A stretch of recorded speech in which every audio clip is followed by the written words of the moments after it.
Hello friends, जय Shri Mahakal. Welcome back जो blog. आप सभी का स्वागत है जो की दुनिया में। आज हम मिलते हैं फिर एक नए ब्लॉग के साथ, नई वीडियो के साथ। मेरी मॉर्निंग की शुरुआत होती है पापा के साथ, और मैंने ना पापा को जल्दी उठा दिया था। पापा बोले अपने चक्कर में ना मुझे जल्दी उठा देती हो।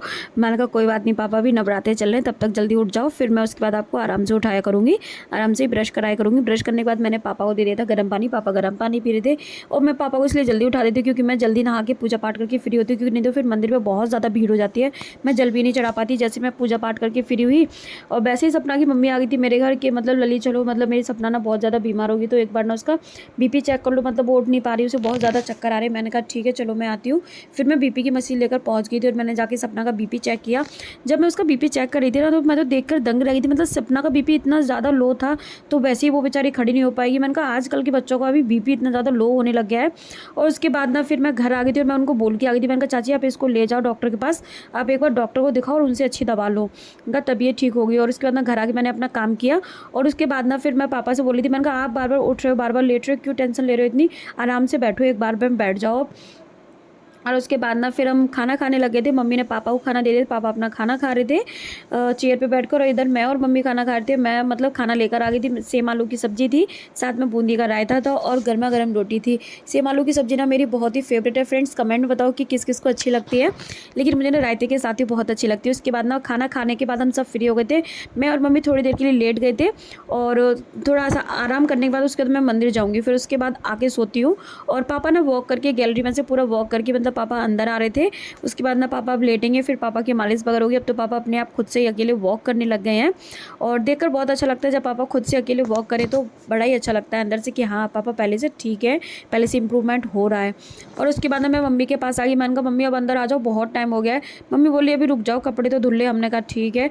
कपड़े मम्मी ने धुल लिए थे, क्योंकि हमारे जो वॉशिंग मशीन है वो हमारे प्लॉट में ही रखी है, इसलिए मम्मी यहीं पे कपड़े धुलती हैं, और यहीं पर कपड़ों को ड्राई करके ना यहीं रस्सी पर डाल देती है, दिन भर में सूखते रहते हैं। जब मम्मी शाम को आती है ना प्लॉट में से, तब मम्मी कपड़े लेकर आ जाती हैं साथ में। और उसके बाद ना जब मम्मी घर पर आ गई थी, तो ना सारे मतलब कपड़े लेकर आ गई थी जो सूखे हुए पड़े थे वहाँ पे, वो कपड़े लेकर आ गई थी। तो साथ में मुझे भी डांट रही थी कि 2 दिन से जब से तुमने वो न्यू वाले सूट धो दिए, तब से वो प्लॉट में ही रस्सी पे पड़े हुए हैं, डाल के होश तो रहता नहीं है। तो मैं भाई इतनी ज़्यादा डांट पड़ी, और मैंने कहा ठीक है मम्मी सुन लिया मैंने, बस अब मैं रख दूँगी। मम्मी बोली प्रेस करके सारे कपड़े रखो ये। मैंने कहा ठीक है। उसके बाद ना इधर पापा की मालिश हो रही थी हाथ की, और उसके बाद फिर पापा का भी टाइम हो गया था सोने का, और हम सब सो गए थे। मैं भी मंदिर से फ्री होकर आ गई थी। जब मैं सो के उठी ना, तो मुझे कोई नज़र नहीं आया। मैं बैठ के अपना पानी वानी पी रही थी। मैंने कहा पहले थोड़ा अच्छे से अपनी आंखें वाखें खोलो, थोड़ा सा पानी पियो। मैंने पानी पिया, और फिर देखा तो मम्मी थी नहीं। मैंने कहा एक बार मैं ना पहले पानी पी लूँ, फिर मम्मी के पास जाऊँगी, क्योंकि सो के उठ के ना कोई दिखता नहीं है, तो मुझे अंदर से एकदम घबराहट से एकदम अजीब सा लगने लगता है। फिर इधर हो रही थी पापा की मालिश, और पापा मतलब एक्सरसाइज हो रही थी पापा की, और पापा मतलब ना एक्सरसाइज कराने में थोड़ी मतलब आनाकानी करते हैं, इसलिए मैं बैठ गई थी, और मैं पापा से बातचीत करती जा रही थी, जिससे कि मतलब पापा का माइंड डाइवर्ट हो जाए। बहुत ज़्यादा दर्द होता है पापा के इस वाले हाथ में छूने में भी, और मतलब कोई अगर ज़्यादा मतलब वो करे ना, तो बहुत ज़्यादा पेन मानते हैं। इस वजह से ना थोड़ा सा माइंड इधर उधर कर रही थी मैं पापा का, उनसे बातचीत करके। और उसके बाद ना फिर मैं बाहर आ गई थी। मैंने कहा चलो मैं मम्मी के पास चलती हूँ, पापा फ्री हो गए थे। मम्मी के पास आई, मैं जैसे ही बाहर गई वैसे मम्मी अंदर आ रही थी। मैंने कहा मम्मी थोड़ा सा यहीं बैठ जाओ। मम्मी बोली अंदर चलो, कितनी ज़्यादा गर्म हवाएं चल रही। मैंने कहा हाँ, लेकिन मैं थोड़ा सा सीरियस थी, मैं मम्मी से कुछ बात कर रही थी, तो मम्मी मुझे समझाने लगी थी। मैंने कहा मम्मी कोई नहीं, सब ठीक हो जाएगा, टेंशन ना लो। और उसके बाद ना फिर मैंने कहा चलो मम्मी अंदर ही चलो यार, यहाँ तो बहुत ज़्यादा गर्म हवा लग रही है, परेशान हो जाएंगे हम। हमको फ्रेंड्स अगर अभी से इतनी ज़्यादा गर्मी, अभी से इतनी गर्म हवाएं चल रही है, तो मतलब जब और ज़्यादा गर्मी होगी ना जून जुलाई में, मई में क्या होगा, तब तो बहुत ज़्यादा भाई आग सी बरसेगी। और उसके बाद ना फिर जब देखा मैं और मम्मी अंदर आ रहे थे, तो पापा वॉक कर रहे। मम्मी बोली अभी रुक जाओ, एकदम से मत जाओ, पापा का बैलेंस बिगड़ जाएगा, अभी यहीं खड़े होके देखो। और फिर ना पापा वॉक करके रूम में जा रहे थे। हमने कहा आप खड़े मत हो, आप चलते जाओ सीधे। फिर मैं किचन में आ गई थी। मैंने किचन में आके पापा के लिए चाय बनाई। पापा चाय का वेट कर रहे थे, और ना मैंने पापा को फीकी चाय दे दी थी, और मैं अपने लिए चाय में ना चीनी डाल दी थी अपनी चाय में। और उसके बाद ना मैं लेकर आ गई थी रूम में। मैंने मतलब मम्मी नमकीन निकाल ली थी भैया के लिए। मैंने कहा क्या कर रही, तो मम्मी बोली मैं ना भैया को नमकीन देने जा रही हूँ। मैंने कहा ठीक है, तो थोड़ी सी मेरे लिए भी निकाल दो। मम्मी बोली ठीक है लो तुम भी खा लो। लेकिन मुझे नहीं नमकीन ज़्यादा पसंद नहीं, लेकिन थोड़ी चाय के साथ ले ली थी, क्योंकि सो के उठ के भूख लग रही थी मुझे, इस वजह से। और उसके बाद ना फिर मम्मी बोली बर्तन पड़े हुए हैं। मैंने कहा मुझे पता है बर्तन पड़े हैं सिंक में, मैं साफ़ कर दूँगी, आप जाओ अपना काम कर लो। क्योंकि मम्मी ने ना जो ढेर बड़ा गोबर लगा के रखा था ना घेर में, उसका मम्मी ने पूरा काम तमाम कर दिया है।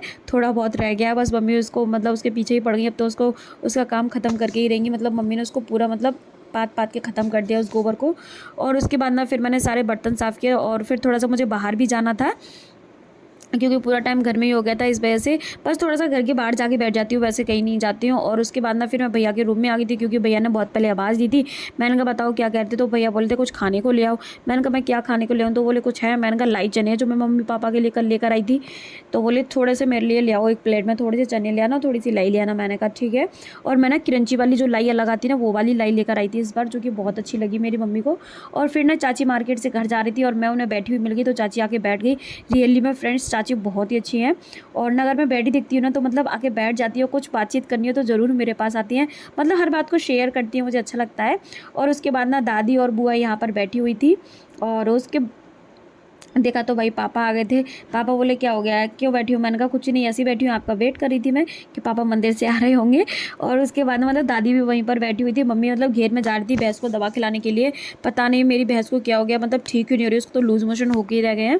पता नहीं कब ठीक होगी, इतना तो ट्रीटमेंट करा दिया, इतने सारे डॉक्टर्स को दिखा दिया, फिर भी कुछ आराम नहीं मिला। पूजा पाठ करने के बाद ना मैं शाम को चली गई थी नैना के साथ घूमने के लिए।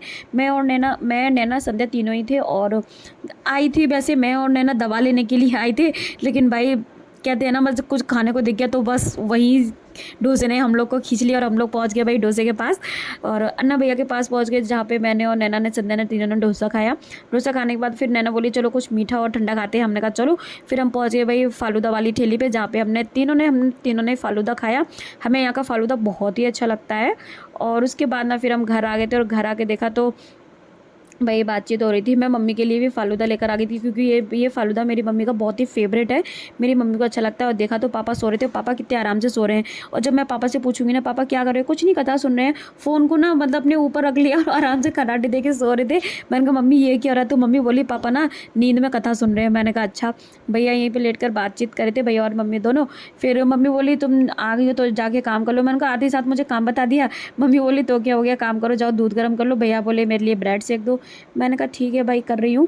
और फिर मैं चली गई थी किचन में, जहाँ जाके मैंने अपने मतलब भैया के लिए दूध गर्म किया, ब्रेड सेकी, और फिर दूध को ना तुरंत ही साथ मतलब ठंडा कर दिया था भैया के लिए, क्योंकि भैया कभी गर्म दूध नहीं पीते, हमेशा ठंडा ही दूध पीते हैं। तो बस मैंने दूध ठंडा करके भैया के रूम में रख दिया था। उसके बाद फिर हम भी सो गए थे। Thank you for watching my videos friends. Like करो, शेयर करो, ज़्यादा से ज़्यादा मुझे सपोर्ट करो, मेरे चैनल को सब्सक्राइब करो, मेरी वीडियोज़ को लाइक करना मत भूलो। कल मिलते हैं फिर एक नए ब्लॉग के साथ, नई वीडियो के साथ। Thank you.